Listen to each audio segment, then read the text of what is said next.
안녕하세요, 여러분. 2024 수능 특강 현대시, 오늘은 사랑법이라고 하는 시를 같이 정리해 봅시다. 자, 1년부터 볼게요. 떠나고 싶은 자 떠나게 하고, 잠들고 싶은 자 잠들게 하고. 자, 그러면 1, 2행과 3, 4행. 지금 여기는요, 비슷한 문장 구조를 반복하고 있어요. 그래서 대구법이 쓰이는 부분입니다. 자, 그러면 이 대구법을 통해서 지금 여기서는 구체적인 사랑법을 제시하고 있는 거예요. 자, 그러면 어떤 구체적인 사랑법인지 한번 정리를 해볼게요. 떠나고 싶은 자, 이별하자라고 이야기를 하면 그 사람 그냥 떠나보내고, 그리고 잠들고 싶은 자 잠들게 하고, 잠자겠다고 하는데 지금 왜 자냐? 나랑 더 연락해라. 이런 집착을 하지 말라는 거죠. 자, 그러면 옆에다가 정리를 해볼게요. 집착하지 말고, 그리고 소유하려고 하지 말고. 지금 여기에서는 집착하지 말고 소유하려고 하지 말아라 라고 이야기를 하는 겁니다. 자, 그리고도 남은 시간은 침묵할 것. 자, 그러면 집착하려 하지 말고 소유하려 하지 말고 침묵해라 라고 이야기를 해요. 자, 그러면 이게 사랑법 첫 번째예요. 자, 그러면 여기서 침묵을 해라 라고 하는 거는 어떤 의미냐면 바로 이렇게 집착하고 소유하지 말고 내 내면을 좀 봐라, 이런 의미거든요. 자, 그러면 내면을 조금 응시하고, 그리고 내면을 관조적으로 좀 보아라 라고 이야기를 하는 겁니다. 자, 그러면 우리 이제 3년을 한번 봐볼게요. 자, 또는 꽃에 대하여. 자, 그러면 여기 꽃은요, 우리 사랑이 빛나던 때, 우리 사랑이 좋았던 때, 이런 걸 의미할 겁니다. 빛나던 때. 그리고 하늘이라고 하는 거는 우리가 우러러 보는 꿈, 이상, 이런 걸 의미할 거거든요. 그래서 우리 사랑이 이루고자 했던 거, 우리 커플이 이루고자 했던 그런 꿈과 이상, 이런 게 되겠죠. 자, 그 다음에 무덤에 대하여. 자, 무덤이라고 하는 거는 조금 부정적인 어휘죠. 이 무덤은 우리의 사랑의 실패를 의미합니다. 실패. 자, 그러면 우리 사랑에 있어서 좋았던 때, 꿈과 이상, 그리고 안 좋았던 때, 이런 거에 대해서 서둘지 말 것이래요. 자, 그러면 서둘지 말아라.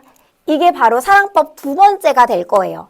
자, 그러면 서둘지 말아라 라고 하는 거는 이제 어떤 의미가 될 거냐면 바로 이런 좋았던 때, 안 좋았던 때, 우리가 가졌던 꿈과 이상에 대해서 너무 붙잡지 말아라, 이런 의미입니다. 붙잡지 말아라.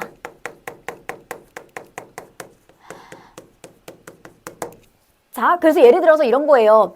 우리 사랑하는 사람과 이별을 한 뒤에 침대에 앉아가지고 막 울면서 옛날 사진 보면서 우리 이때 너무 좋았었는데, 우리 이런 꿈도 가졌었는데 지금은 이렇게 이별했네 하면서 너무 감정적이지 말라는 겁니다.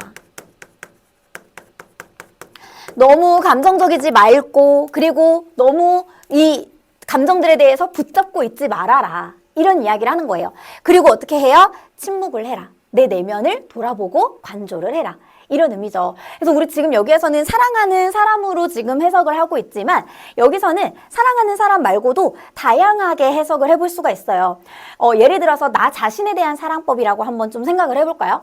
여러분들이 와닿게끔 조금 설명을 해보자면, 내가 빛나던 때, 내 성적이, 모의고사 성적이 되게 좋았던 때, 그리고 내가 가지던 꿈과 이상, 나는 이번에 꼭 1등급, 2등급을 맞아야지 라고 했던 그런 꿈과 이상, 그렇지만 내가 실패했을 때, 뭔가 컨디션이 너무 안 좋아서 막 등급이 많이 떨어지고 했을 때, 이런 거에 대해서 너무 감정적이고 붙잡지 말아라 라고 이야기를 하는 겁니다. 지나간 건 지나간 거기 때문에 너무 그거를 붙잡으면 내가 더 힘들잖아요. 그러니까 내 내면을 조금 응시를 하고 다음은 어떻게 해야 될까, 이런 식으로 내 내면을 관조해라 라고 이야기를 하는 거죠. 자, 그리고 볼게요. 그대의 살 속에, 내 안에 있는 거죠. 내 안에 있는 오래전에 굳은 날개와, 자, 그러면 굳은 날개, 흐르지 않는 강물과 누워있는 구름, 그리고 잠 깨지 않는 별. 자, 그러면 우리 지금요, 이 네 가지는 원래 단어를 보면 날개, 강물, 구름, 별, 다 긍정적인 시어들이에요. 근데 지금 앞에 있는 수식어들이 다 부정적이죠. 자, 그러면 첫 번째, 우리 지금 이 세모친 것들은요, 다 비유적으로 이르는 말들입니다. 자, 그러면 이 비유, 어떤 걸 의미할 거냐면 바로 내가 가졌던 과거의 꿈과 이상을 의미할 거예요. 과거의 꿈과 이상. 자, 그러면 과거에 가졌던 꿈과 이상인데 지금 현재는 어때요? 굳어있고, 흐르지 않고, 누워있고, 잠 깨지 않고 있습니다. 자, 그러면 현재는 이런 꿈과 이상에 대해서 무기력한 상태라고 보시면 돼요.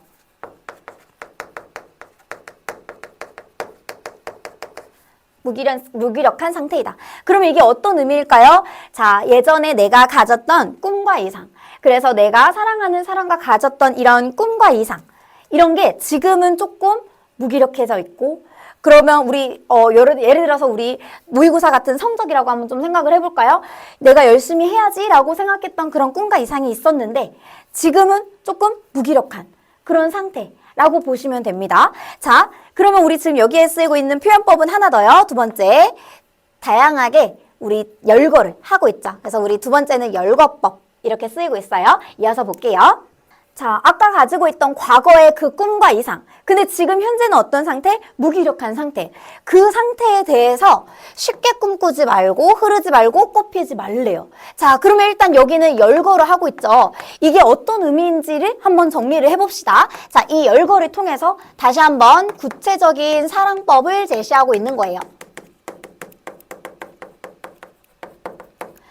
자, 어떻게 하래요? 쉽게 꿈꾸지 말고 흐르지 말고 꼽히지 말래요. 그러면 언뜻 보면 되게 이상해 보여요. 왜냐면 내가 예전에 가졌던 그런 꿈과 이상을 더 이상은 꿈꾸지 말아라.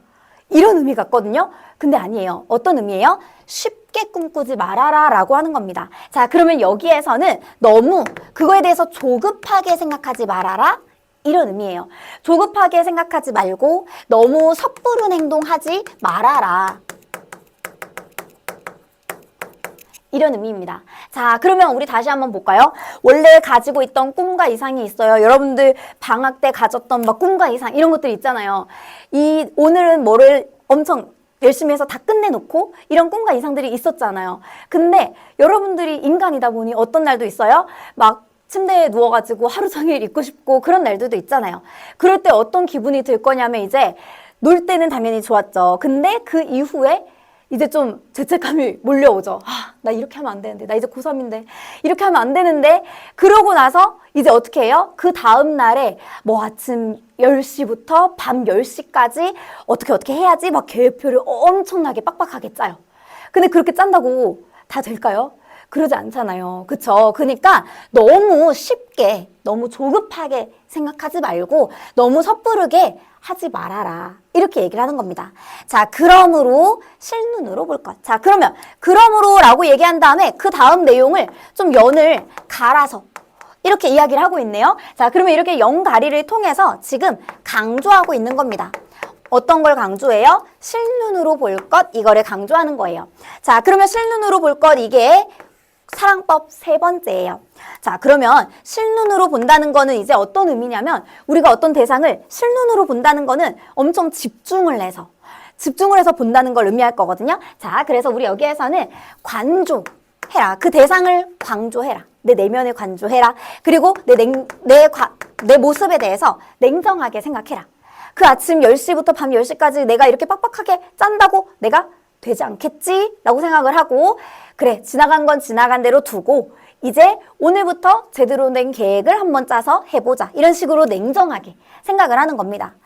떠나고 싶은 자 홀로 떠나는 모습을, 잠들고 싶은 자 홀로 잠드는 모습을. 자, 그러면 우리 여기요 1년이랑 굉장히 비슷한 부분이에요. 그쵸? 자, 그러면 우리 이렇게 표시를 하고 그리고 한번 쓰인 표현법을 정리를 해볼게요. 자, 일단 첫 번째는 지금 여기에서 실눈으로 볼 것이라고 하고 무엇을 이라고 목적어를 뒤로 뺐어요. 원래는 이 모습을 실눈으로 볼 것. 이렇게 문장의 어순이 나와야 되잖아요. 그래서 문장의 어순을 바꾸고 있는 첫 번째 도치법이 쓰이고 있습니다. 자, 그 다음에 두 번째는요. 여기도 비슷한 문장 구조니까 대구법이 쓰이고요. 자, 그 다음에 세 번째는 1년의 내용을 지금 반복하고 있는데 반복은 반복이지만 조금 내용이 변화됐어요. 조금 변화시켜서 반복하는 거를 우리 변주라고 하죠. 변주. 그래서 1년 내용을 변주시키고 있습니다. 자, 그러면 이제 우리 마지막 연을 볼게요. 가장 큰 하늘은 언제나 그대 등 뒤에 있다. 자, 그러면 우리 여기에서 이 가장 큰 하늘에다가 네모 표시를 해볼게요. 가장 큰 하늘이라는 거는 이제 어떤 의미가 될 거냐면 바로 절대적인 진리를 의미할 거예요. 그래서 사랑의 절대적인 진리.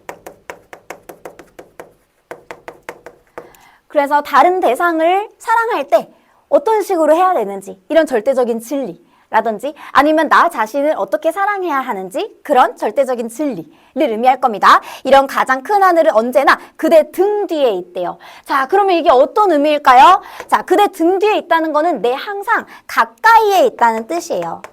자, 그래서 가까이에 있지만 근데 내가 너무 앞만 보고 달려나가면 여러분 등 뒤에 있는 게 보일까요? 안 보이죠. 그쵸? 그래서 너무 앞만 보면 절대 볼 수 없는 대상입니다. 절대 볼 수 없다. 그러니까 이제 어떻게 해야 돼요? 즉, 내 내면을 관조하고 응시를 해라. 이런 의미죠. 그래서 자신의 내면을 관조해라. 자, 그래서 서두르지 않고 조급하지 않고 내 내면을 관조하다 보면 내 등 뒤가 보일 것이다. 절대적 진리를 깨닫게 될 것이다. 이런 의미죠. 자, 그러면 우리 여기까지 내용 정리했고요. 이제 중요한 내용 마무리 해볼게요. 자, 일단 이 시에서 제일 중요한 거 첫 번째는 화자의 어조예요. 자, 그러면 첫 번째는 잠언적 어조를 사용합니다. 자, 이 잠언적이라는 단어는요, 조금 생소하죠, 여러분? 이거는 훈계하듯이 하는 말투를 우리 잠언적 어조라고 해요. 자, 그리고 두 번째는 단정적인 어조를 사용합니다. 뭐뭐 하지 말고 뭐뭐 할 것이라고 하면서 단정적인 어조를 사용하고요. 자, 그 다음에 세 번째는 뭐뭐 할 것이라고 해서 명령하듯이 이야기를 하고 있죠. 그래서 우리 세 번째는 명령형의 어조를 사용하고 있다. 자, 그럼으로써 우리 분위기, 엄숙한 분위기를 만들어낼 거예요.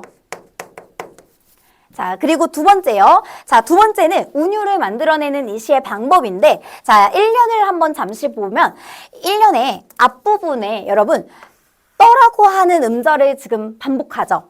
그리고 잠이라고 하는 음절을 이렇게 반복하고 있거든요. 자, 그러면 이렇게 맨 앞에서 똑같은 음절을 반복하는 거를 두운이라고 합니다. 머리 두자를 써서 맨 앞에 음절을 반복하는 거예요. 자, 그러면 이렇게 두운이 쓰이고 있는 게 몇 년에 있냐면요. 1년도 있고 그리고 또 3년에 있어요, 여러분. 3년에 또는이라고 해서 앞 음절을 반복하고 있죠. 자, 그 다음에 우리 마지막 5년에도 쉽게라고 해서 우리 여기도 두근이 쓰이고 있습니다. 자, 그리고 마지막 주제는요. 참된 사랑에 이르는 방법을 제시하고 있죠. 자, 그러면 우리 여기까지 사랑법 정리하고 이제 다음 시에서 또 봅시다. 안녕.